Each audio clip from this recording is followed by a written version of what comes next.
Bonjour, bonsoir. Bienvenue sur la chaîne de l'immigration et de l'entrepreneuriat. Si c'est la première fois que tu arrives sur cette chaîne, mon nom est Stéphane Chouapi. Ici, nous parlons d'immigration, d'intégration et d'entrepreneuriat parce que nous sommes certains que ce sont des thématiques qui vous permettront non seulement d'immigrer au Canada, mais surtout de prendre votre place ici.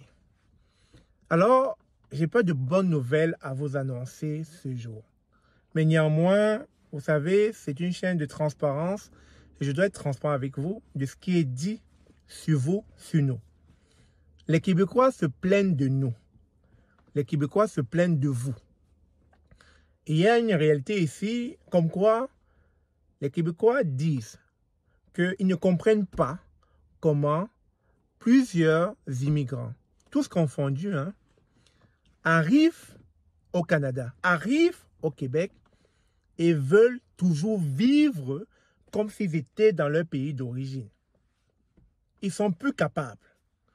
Et donc, la raison pour laquelle ils se plaignent, c'est que ce soit en milieu d'emploi, que ce soit de manière générale dans la société, ils trouvent que beaucoup d'immigrants vivent, c'est-à-dire ils ne font pas encore de distinction entre les lois canadiennes et les lois de chez eux. C'est-à-dire beaucoup vivent ici, s'oublient comme s'ils étaient encore dans leur cours de récréation, dans leur pays d'origine.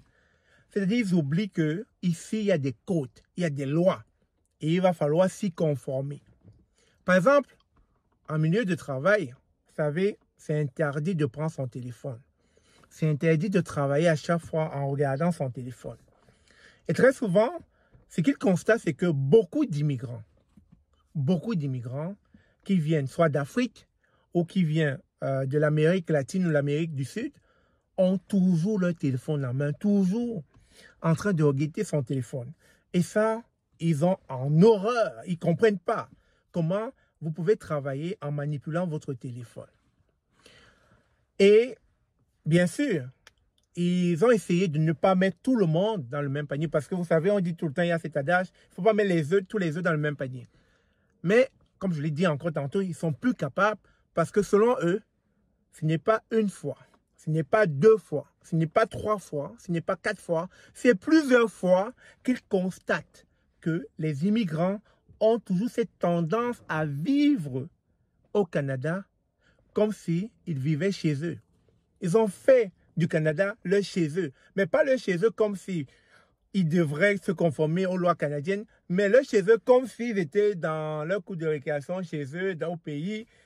Franchement, comme s'il n'y avait pas eu de différence, comme si cette immigration n'avait vraiment pas changé pour eux. Et donc, c'est la raison pour laquelle il a été de mon devoir de vous interpeller parce que j'écoute à longueur de journée, je parle à longueur de journée avec des amis québécois, avec des employeurs québécois, avec des personnes qui font partie de mon réseau et qui me le disent constamment. Même si on le sait, ils le disent d'une manière voilée, je comprends rapidement l'information. Et donc, il était important pour moi de vous sensibiliser, de vous interpeller, afin que vous sachiez ce que pensent les Québécois des immigrants. Ils trouvent que vous ne faites pas d'efforts pour vous intégrer dans leur société. Ils trouvent que vous chialez du fait que, ne faisant pas d'efforts pour vous intégrer, vous allez vous rendre compte que c'est difficile. C'est difficile tout simplement parce que vous n'êtes pas intégré, selon eux. Et donc, chers immigrants, chers nouveaux immigrants, il est important pour moi de vous partager cette information. Il va falloir que vous vous conformez au code d'ici. Et je ne cesse de le dire sur cette chaîne. Les lois canadiennes sont inflexibles et rigides. Et vous savez, nul n'est censé ignorer la loi.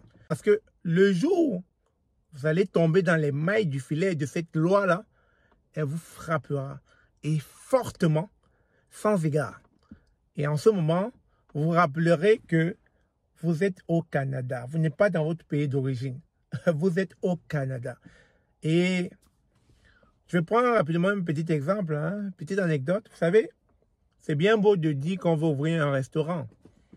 Mais si je vous dis que ouvrir un restaurant, c'est quand même un parcours de combattant. C'est un challenge. Pas un challenge au niveau de l'ouverture, mais un challenge au niveau de la constance. C'est-à-dire au niveau des bonnes pratiques. Ouvrir un restaurant, là, c'est d'abord avoir un matricule, un permis pour pouvoir opérer, pour pouvoir donner du service. Mais malheureusement, ne pensez pas que lorsque vous allez donner du service, ça va s'arrêter à ce niveau. Vous aurez une clientèle qui ira sur les réseaux sociaux ou sur votre site mettre des commentaires. Et si des commentaires négatifs reviennent récurremment, tout le temps, alors cela va attirer l'attention d'un inspecteur. Et quand l'inspecteur débouchera dans votre restaurant et constatera qu'effectivement vous ne suivez pas les bonnes règles, rapidement vous allez vous faire frapper directement. Parce que la loi, c'est la loi. Et donc là, c'était une petite anecdote juste pour vous faire comprendre que lorsque vous arrivez au Canada, lorsque vous cherchez à vous intégrer au Canada, il est important d'observer et surtout de mettre en pratique les habitudes du pays d'accueil. Parce que vous ne pouvez pas venir ici, vous ouvrez un restaurant comme si vous étiez dans votre pays d'origine. Vous ne pouvez pas venir ici, vous vous comportez comme si vous étiez dans votre pays d'origine. Vous ne pouvez pas arriver ici, vous vous mettez à claquer à gauche, à droite votre femme comme si vous étiez dans votre pays d'origine.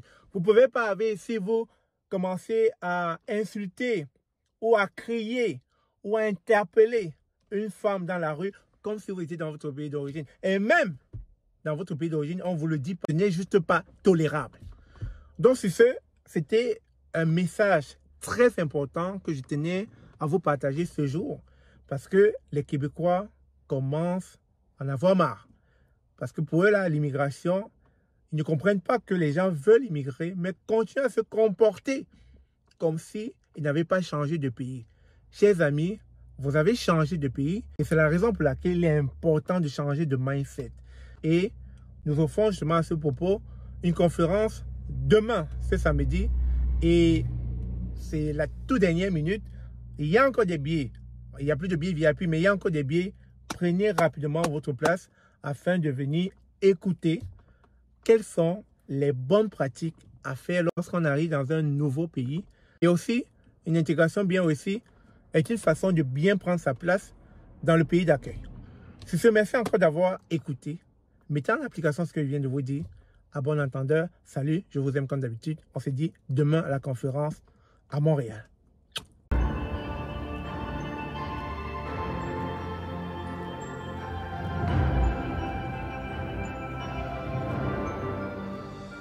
Je suis Stéphane Chouapi, le fondateur de l'OBNL Immigration et Entrepreneuriat. Moi et mes partenaires, Education Consulting Inc. et RCA Group Conseil, avons décidé de faire les choses différemment. C'est la raison pour laquelle nous organisons une conférence ici à Montréal dont le thème est Éducation et Entrepreneuriat. Et vous savez que dans cette thématique, vous allez vous rendre compte que ça s'applique dans votre quotidien. C'est la raison pour laquelle nous avons touché à 4 volets qui sont l'éducation et le mindset, la gestion de vos finances, l'investissement immobilier et la création d'entreprises. Et en passant, je tiens à remercier Gas TV qui a bien voulu nous recevoir dans ces plateaux. C'est grâce à lui que de tels événements peuvent avoir écho dans la ville de Montréal. Alors, n'hésitez pas, contactez-nous parce que l'événement va se passer au 475 boulevard de Maisonneuve à Montréal de 11h à 16h30. Bien sûr, nous vous avons convié un panel de qualité. Dans ce panel, vous retrouverez des personnes qui ont qualité, qui sont des experts dans leur domaine et qui sauront vous apporter des outils, des ressources, des connaissances, je dirais, adéquats, afin que vous puissiez ressortir de ces conférences avec une grosse tête, une tête bien pleine, pour pouvoir bien vous intégrer dans la société canadienne, mais surtout de prendre votre place ici. Vous êtes donc invité à venir massivement à cette conférence parce que je ne souhaite pas qu'au lendemain du 22 mars 2025, que vous soyez dans le regret de n'avoir pas pris votre place. Bien sûr, il ne s'agit pas de prendre votre place à la conférence, mais plutôt de prendre votre place ici au Canada à travers cette conférence. Sur ce, n'oubliez pas, contactez-nous au 418-261-2449 afin de prendre votre billet. Les places s'envolent rapidement. On vous attend.